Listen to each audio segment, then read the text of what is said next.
एक घटना हम चित्रकूट की सुनाएं।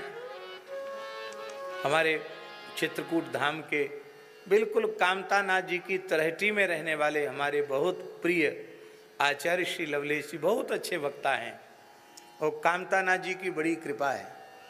जब तक चित्रकूट धाम में रहते हैं प्रतिदिन श्री कामदगिरि भगवान की प्रदक्षिणा आप करते ही हैं। संतों की बड़ी कृपा आपको प्राप्त है।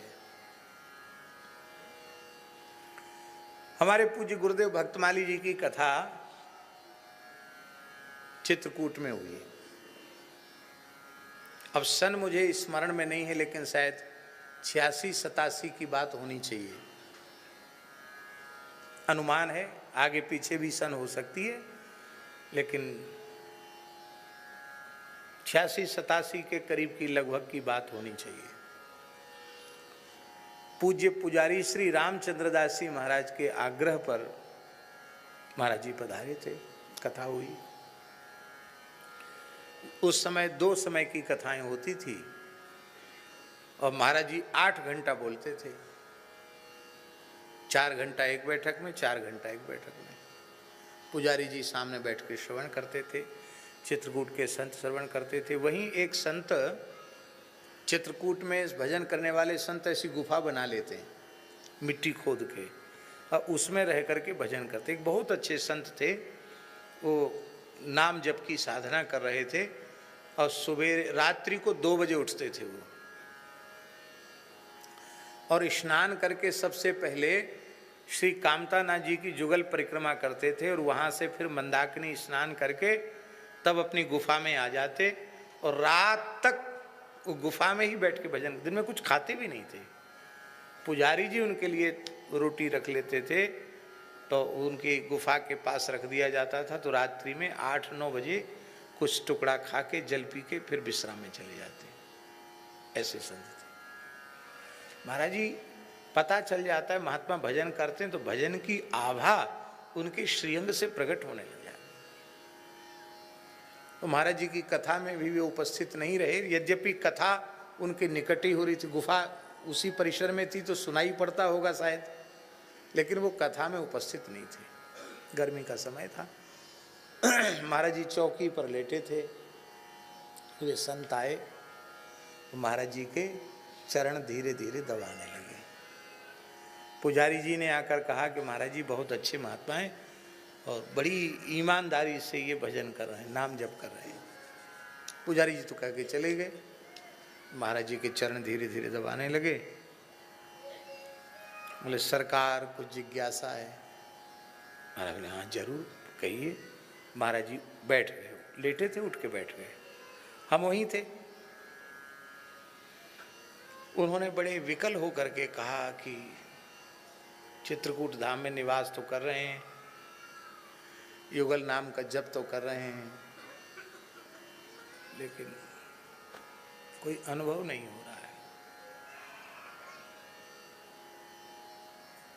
हमें अविश्वास तो नहीं है कि इतने दिन चित्रकूट में रह के ऐसी पद्धति से रह के भजन करे तो भगवान का अनुभव होता है, ऐसा आचार्यों ने कहा है। अश्रद्धा तो नहीं है, लेकिन मेरी पात्रता ही नहीं है। पर महाराज कई बार बड़ी निराशा होती है, कुछ नहीं हो रहा है, किसी लाभ की अनुभूति नहीं हो रही है। उन्होंने अपनी जिज्ञासा रखी और हम सोचते थे कि महाराज जी उनको बड़ी पीठ पर हाथ फेरेंगे और कहेंगे कि नहीं नहीं ठीक है, कोई बात नहीं, हताश निराश मत हो, एक भी नाम व्यर्थ नहीं जाता, लगे रहो, हो जाएगा, ऐसा कुछ कहेंगे, ये हमारे मन में था।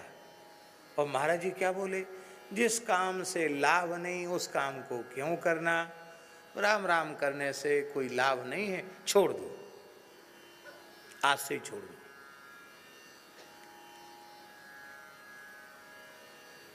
बिना किसी भूमिका के, बिना किसी लाग लपेट के महाराज जी ने कहा कि भजन करने से कोई अनुभव नहीं हो रहा, कोई लाभ का अनुभव हो नहीं रहा, तो छोड़ दो, ऐसा काम क्यों करना, छोड़ दो। एक सुनी हुई बात नहीं, अपने नेत्रों के सामने देखी हुई बात है। महाराज जी के मुखारविंद से इतनी ही बात निकली नहीं कि उन महात्मा के शरीर में तत्काल अष्ट सात्विक भाव प्रकट हो गए। अश्रु कंप पुलक सारे भाव एक साथ जागृत हो गए।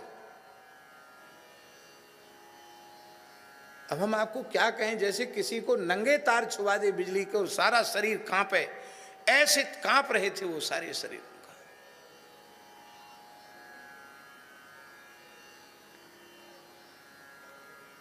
करुण क्रंदन करने लगे। महाराज जी के चरण पकड़ के बोले, ऐसी आज्ञा आप न करें, प्राण भले ही छूट जाएं पर अब युगल नाम नहीं छूट सकता है। क्या कहा उन्होंने? प्राण भले ही छूट जाएं, अनुभव होए चाहे न होए, प्राण भले ही छूट जाएं पर अब नाम नहीं छूट सकता। महाराज जी ने खींच कर उनको छाती से लगाकर कहा, बावरे सब कछु तो मिल गयो, और फिर वो कहे कि हमें कछु नहीं मिला। ये बस यही शब्द थे महाराज जी ब्रज भाषा में, बावरे सब कछु तो मिल गयो, और फिर ही कह रहे हो कछु नहीं मिला। सब कछु तो मिल गया।